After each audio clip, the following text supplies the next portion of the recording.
यसरी सुरु हुन्छ। हेर बाबु नानी हो, मोबाइल छोडेर पढ्न जाऊ है, नत्र दुःख पलापछि म जस्तै। मजाक गर्नुहुन्छ बाबा पनि होइन। हजुरको जस्तो जागिर, हाम्री आमा जस्ती राम्री श्रीमती अनि हामी दुई यस्ता राम्रा सन्तान हुँदा हुँदा दुःख चाहिँ कसरी? बाबा तपाईको मात्र मनोरा तपाईले हामीलाई नि डर लाग्छ नि। पर आउनुस् न लेख्न हेल्प गर्नु कस्तो गाह्रो छ। गएर तिम्रो आमालाई भन्न समय छैन मसँग, आफ्नो काम गर्दैछु। होइन हजुरहरु आमालाई सिकाउनु भने सधैँ घाँस दाउरा पशु भने घरको काम गर्नुहुन्छ। बुवालाई भने सधैँ मिटिङ भन्नुहुन्छ होइन। हजुरसँग हाम्रो लागि समय नै छैन। भन न भन, के गर्नु पर्यो?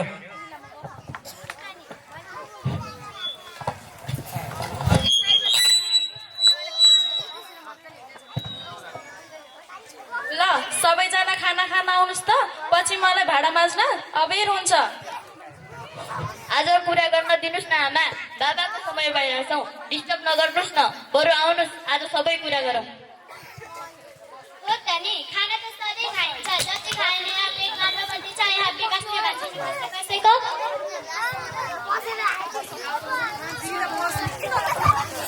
त्यही त, आज खाना म खाइदिउँला आन्टी। कसले यति मात्र मेरो दिमाग खाने? खाना नमिलेर हो, लान नमिलेर हो, नत्र त यस घरको आधा आधी अंशमा पनि मेरो हक लाग्छ। कसरी भन्नुहुन्छ? कसो बोल्दैन? बाबाबाट सुरु गर। हजुर अफिसबाट आउने, अफिसको काम भन्दै टिक्क घिसारे गरेर शिवजीको टिका भइसकेको छ। हो तिमीले ठिक भन्यौ।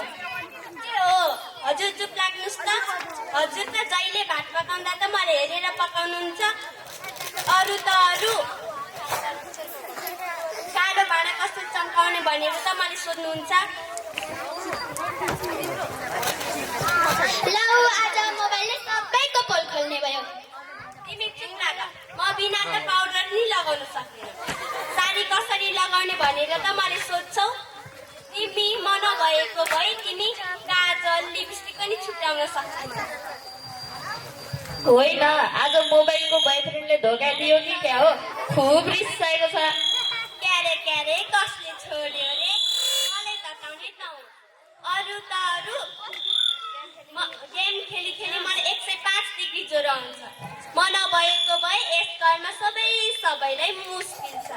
कहिले काहीँ त लाग्छ दुई सन्तान पनि मेरो हुन् जस्तो लाग्छ। यी दुई सन्तान हाम्रा हुन्। हामी आफ्नो सन्तानलाई धेरै माया गर्छौँ। तिमी धेरै नाराज बोली बन्न नखोज, हामी सबै सँगै त छौँ नि।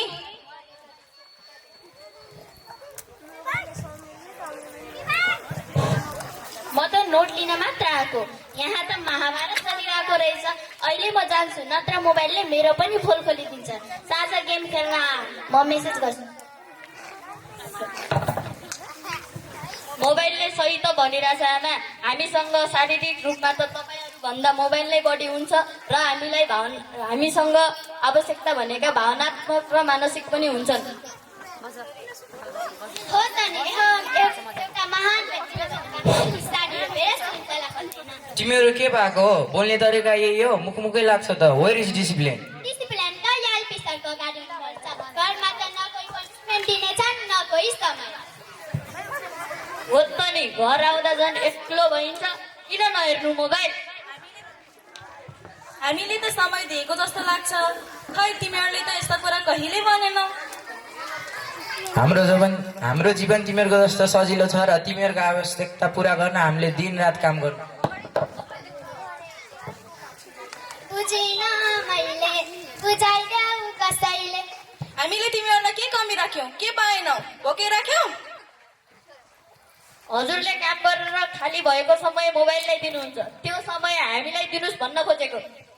फुर्सद छैन भन्नुहुन्छ। राति 3वटा टिकटक पोस्ट गर्नुहुन्छ। टिकटक पोस्ट गर्न 5G नेट चाहिने।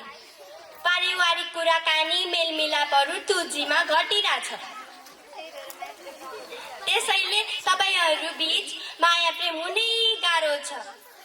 तिमी चुप लागेर बस। धेरै आगोमा घिउ हाल्ने थप्ने काम नगर।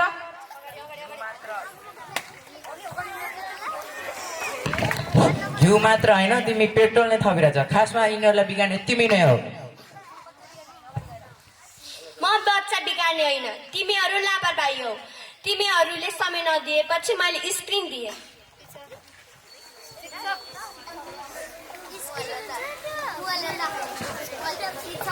नमस्कार यो घरमा त आज ठुलै बैठक चलिरहेको छ नमस्कार म्याडम हेर्नुहोस् न आज मोबाइल र बच्चा मिलेर हामीलाई दोष दिँदैछन् हामीले यिनीहरूलाई समय दिए छैन भनेर के हामीले साँच्चीकै समय नदिएको हो त हो त यो त सबै समाजको समस्या हो अहिले अभिभावकहरू मोडर्न हुँदैछन् बच्चालाई समय दिइरहेका छैनन् यस कारणले गर्दा बच्चाले खान मन लागे खान्छ नत्र गलत साथीको सङ्गत गरी कुलटमा फस्दै जान्छ अहिले अभिभावक धेरै मोडर्न हुँदैछन् बच्चाहरूको उज्जवल भविष्य बनाउन शिक्षकको मात्र हात हुँदैन उसको पारिवारिक अवस्था र समाजको परिवेशले निकै ठुलो असर पार्छ यस कारणले गर्दा हाम्रो कामपछि आफ्नो बच्चालाई समय दिनुहोस् उसलाई आफ्नो असल साथी बनाउनुहोस् ताकि उसले आफ्नो कमजोरी र समस्या सजिलै भन्न सकोस् धन्यवाद सर धन्यवाद म्याडम आज तपाईँले मेरो आँखा खोलिदिनु भयो नत्र मैले सोच्ने गर्थेँ यति महँगो फी तिरेर स्कुलमा पढाइरहेको छु के समय दिनु पर्यो तर होइन रहेछ वास्तवमा बच्चाहरूलाई हाम्रो साथ नै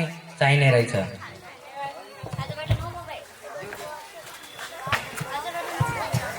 आजबाट नो मोबाइल नो फोन तर हामी टिकटक बनाउने ल हुन्छ तर तिमीहरू नै मेरो फर्स्ट प्रायोरिटी बल्ल हाम्रो घर घर कस्तो भयो न आजबाट साँझ सबैले मोबाइल छोडेर कुरा गर्ने ल अब मैले चार्ज लगाऊ आज म गेम खेल्ने होइन नाइ अबबाट हप्तामा 1 दिन मात्र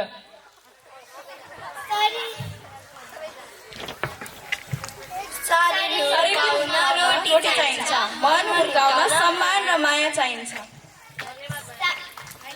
शारीरिक आवश्यकता पूर्तिले परिवारको भूमिका निर्वाह गर्न सक्दैन धन्यवाद सानी रोपेर सुन्तला फल दिने